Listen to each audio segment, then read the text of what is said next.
Hello and welcome to the People Chronicles Storied Women. My name is Annarose Ingarra-Milch and I am your host. I am also the author of Lunch with Lucille. Lunch with Lucille is a story how one woman's life impacted another woman. And today on Storied Women, I brought someone from our community who is going to share her story. And she's also going to tell us a little bit about what she does for a living, which is a little different than many of the women that we've had on Storied Women, I would say, as a footnote to that.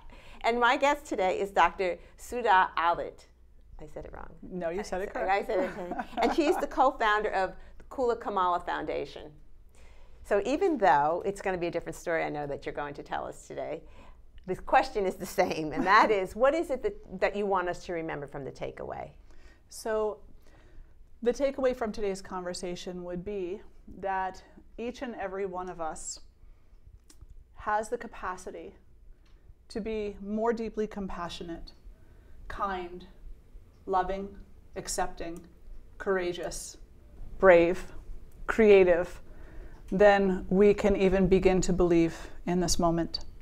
And that if we remain open to the possibility that we are more than we perceive ourselves to be, then we'll give ourselves permission to follow our dreams, pursue our path, and open ourselves up to a world of our making. Wow. Yeah.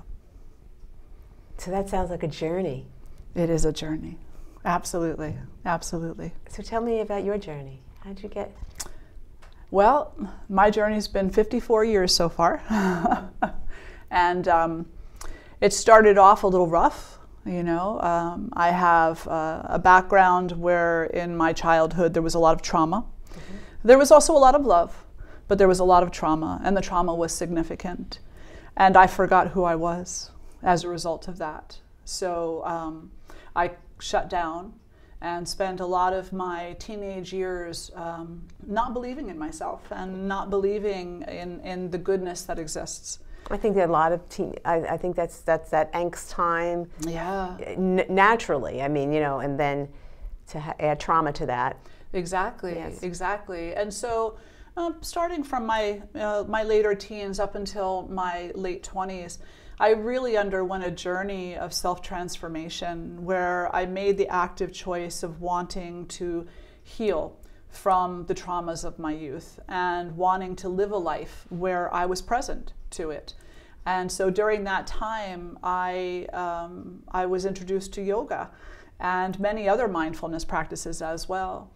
But eventually the yoga is what stayed with me. And so through the practices of yoga, but particularly through the teachings of yoga, and with the support of many wonderful women from the Hazlitt Women's Center, which is no longer there, or it's in a new paradigm at this point. Is that local? No, it's in New Jersey, actually. Oh, okay. Yeah, Hazlitt, New Jersey. I was able to recover myself and reconnect with myself and eventually find the path that I should be walking in this life. So, wow. Yeah. So, and you used a couple of terms that reconnect with yourself. So it's going back to zero. Going back to zero. Yeah. And it's not trying to find out who I used to be. Mm-hmm. It's just who am I right now, and that person that I am in this moment is fine. You know, I'm fine. I'm healthy. Fine. I'm present in my own life. I'm happy. There are ups and downs every day. Sure. But I think that the beauty of what I have been gifted in this life is the understanding that the ups and downs don't define me. Yeah, and so and those ups and downs are actually a doorway to rediscovery of the self in every moment. Yeah. Have there been no ups and downs, I think life would be a little bit boring. It would be. You know, I mean, how do you? Absolutely. Yeah, you know, how do you learn? You know, the learning Yeah. is ending if there's no ups and downs, I guess, and kind of boring. I mean, exactly. You know, and there's these sayings currently, that are very popular today about how, you're perfect exactly as you are. And it's true, we are perfect exactly as we are, but we're also perfectly flawed. And it's the perfection of the flaws that constantly open us back up to remembering our own wholeness, to remembering our own innate capacity to heal, to be compassionate, to love, and to love more fully, more creativity as well. Yeah, that finding the perfection in the imperfect. Exactly. Yeah, you know, and there's and you probably know better than I do, there's I think it's a Japanese term, wasabi. Not too sure. Yeah, it's finding the perfect in the imperfect. I know that there's a practice, I'm not sure if it's Japanese, but there's a practice where if a vase is broken, they don't throw it away. Yes, they that's melt it with the gold. Yes, okay, that's exactly. it. That's it. Yeah. And you say it's perfect. It's perfect. It's perfect. Yeah, yes, exactly. yes, that's it. Yeah. The alchemy of it is taking that which we might perceive as being not useful to us and transforming it into something that is highly useful, and taking the parts of ourself that we're not overly happy with and allowing them to evolve, not getting rid of them, but allowing them to evolve so that they can so that we can find the goodness in there. For example, if we take anger and we say, well, I don't like being angry, so I'm just going to stuff it a little bit. Instead, we should embrace the anger. We should take it, we should sit with it, understand that it's a natural emotion, and investigate how to allow that anger to transform into love, how to allow anger to transform into resolution, how to allow anger to bring forward our very best and kindest self. Because there's already enough harm in the world. There's so much harm in the world right now. There's so much harm, yeah. There's so much. We don't need more harm. What we really need are activists who are starting from kindness, activists who are starting from compassion, and activists who are starting from unity, this self-discovery or rediscovery process. Yeah. So how do we get other people to do that? You know, how do we get people on that bandwagon, so to speak? I mean, I don't know what to call it, but how do we get them on that path? Yeah. You know, we see the pain, we see the suffering every day, you know, and how do we get that? You know, how do we kick that off, so to speak? You know? Yeah, it's part of the work that I do, actually. So, so my journey has brought me to this 54th year of life, where myself and along with my husband, we have founded an ashram out in Alsace, which is just north of Reading, and we're a community service organization. So an ashram is a spiritual school of yoga. We focus on the teachings that begin with nonviolence. And are based in compassion and self-study and non-grasping and unity and all of these other very beautiful phrases, you know. And we teach people that who are interested. They come, they take some classes, maybe they come to a talk or two, and they learn a little bit more about themselves. And through the self-inquiry and a healthy curiosity, they suddenly want to know more. They want to know, well, how do I change my life so I can be a happier person? How do I change my life so I can reduce stress, reduce anxiety, and be a little bit healthier? And that's really where we need to start. We need to start by educating people on how to reduce basic day-to-day stress and anxiety, how to simplify, you know.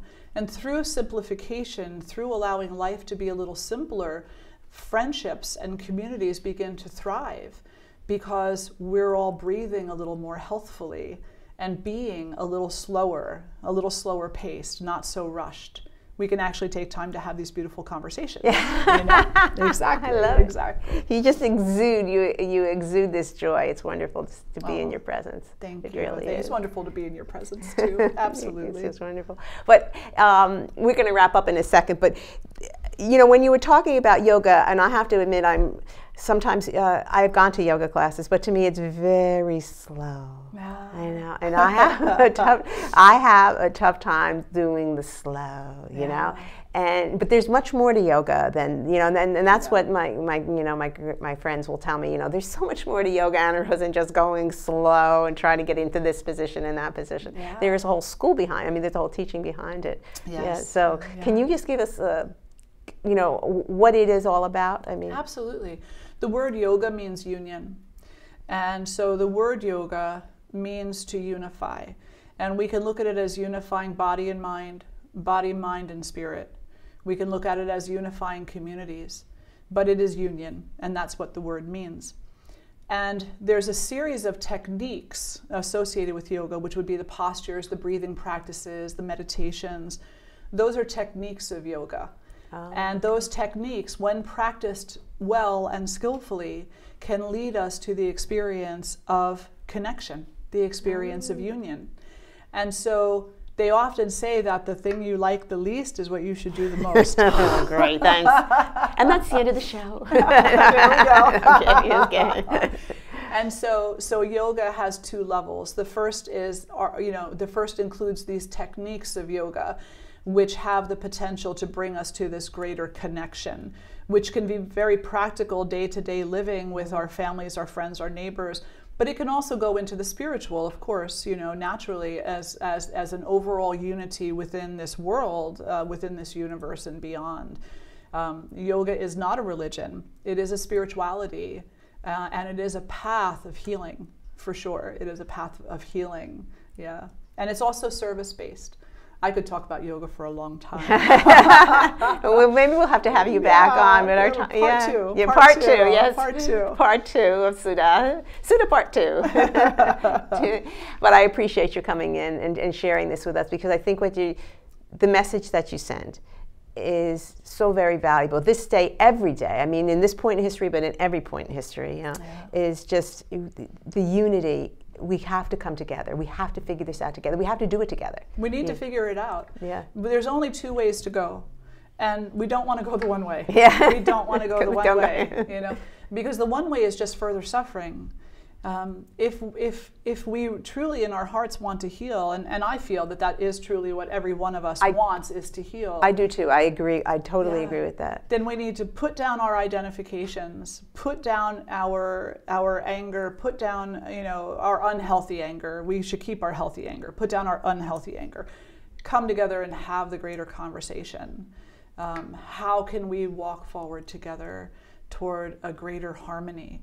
It's very 1960s, peace, love, and harmony. But the reality is, the reality is, what's the alternate to the peace, love, and harmony? That's right. More suffering. Exactly. I like the peace, love, and harmony. I agree. It's much easier.